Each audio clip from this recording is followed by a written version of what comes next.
느부갓네살 왕이 노하고 분하여 사드락과 메삭과 아벳느고를 끌어오라 명하며 드디어 그 사람들을 왕이 앞으로 끌어온지라.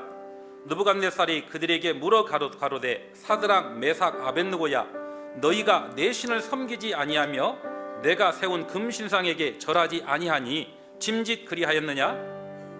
이제라도 너희가 예비하였다가 언제든지 나팔과 피리와 수금과 사명금과 양금과 생황과 및 모든 악기 소리를 듣거든 내가 만든 신상 앞에 엎드려 절하면 좋거니와, 너희가 만일 절하지 아니하면 즉시 너희를 극렬히 타는 풀무 가운데 던져 넣을 것이니 능히 너희를 내 손에서 건져낼 신이 어떤 신이겠느냐?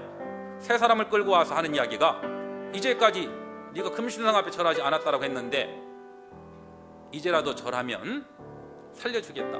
어떤 신이 내 손에서 건져낼 신이 있겠느냐? 그러니까 이제라도 금신상 앞에 절하라라고 이야기했습니다. 또 한 번의 기회를 준 거죠. 왜 줬겠습니까? 이 다니엘의 세 친구는 금신상 앞에 절하는 것 말고는 왕 앞에 최선을 다해서 섬기는 일을 했기 때문에 또 한 번의 기회를 부여받은 겁니다. 그런데 그들은 어떻게 했습니까? 16절부터 18절까지 같이 읽겠습니다. 사드락과 메삭과 아벳느고가 왕에게 대답하여 가로되 느부갓네살이여, 우리가 이 일에 대하여 왕에게 대답할 필요가 없나이다.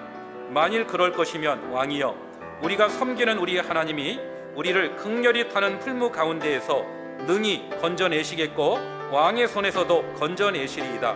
그리 아니하실지라도 왕이여, 우리가 왕의 신들을 섬기지도 아니하고 왕의 세우신 금신상에게 절하지도 아니할 줄을 아옵소서. 이 다니엘의 세 친구는 뭐라고 말씀하냐면, 왕이여, 우리가 이 일에 대하여 왕에게 대답할 필요가 없나이다. 무슨 의미겠습니까? 대답할 필요성조차도 안 느낀다는 뜻이겠죠? 결코 어떤 어려움이 와도 금신상 앞에 절하지 않겠다라고 말하는 겁니다. 그들은 결코 하나님의 편을 떠나서 우상을 섬기는 일을 하지 않겠다라고 그들은 결단한 겁니다. 그런데 이 세 친구에게 이런 일이 있었던 것처럼 과연 이런 일이 우리에게 있었을 때 과연 우리는 어떻게 반응할까? 저희 북한에 누가 있습니까? 김정은이가 있죠. 그렇죠? 김정은이 내려와가지고 이곳에 와서 머리에다 총을 대면서 하는 이야기가, 하나님을 믿는다라고 하는 것, 부인하면 살려주고 그렇지 않으면 당장 죽이겠다라고 말하면 우리는 뭐라고 이야기 될까요? 우리가 이 일에 대하여 대답할 필요가 없다. 결코 우상 앞에 하나님을 부인하는 일들은 하지 않겠다라고 답을 해야 되겠죠. 그렇죠? 공감은 하는데 실제로 그런 일이 주어지면 어떨 것 같아요? 제가 처음 구원받고 그런 고민을 했거든요. 제가 주님을 위해서 살고 주님을 위해서 죽고자 하는 마음은 있었어요. 그런데 막상 실제로 그런 일이 주어지면은 제가 하나님을, 내 마음은 결코 모른다라고 안 할 거라는 마음은 지금은 확실한데 실제 상황이 주어지면은 내가 부인한다라고 하면 어떨까라고 하는 그런 염려가 스럽더라고요. 그런데 나중에 알았어요. 그런 기회도 아무나에게 주어지는 게 아니죠. 그렇죠?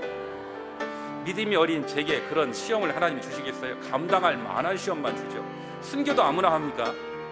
순교할 만한 믿음이 있어야만 하나님이 순교할 수 있는 그런 기회를 하나님이 주시는 거예요. 다니엘의 세 친구, 그들은 충분히 그 모든 것을 감당할 수 있을 정도의 그런 믿음이 있었기 때문에 하나님은 허락하신 거예요.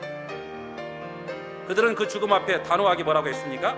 결코 우상 앞에 절하지 않겠습니다. 저는 그 일에 대해서는 대답할 필요성조차도 느끼지 않습니다라고 답을 했어요. 그들은 하나님의 쪽으로 결단했죠. 그리고 그들은 말합니다.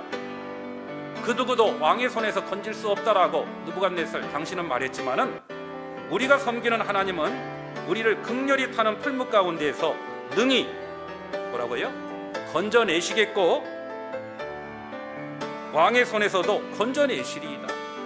우리가 믿고 있는 하나님은 능히 건져내시겠고 건져내시리이다. 하나님에 대한 믿음이 있었어요.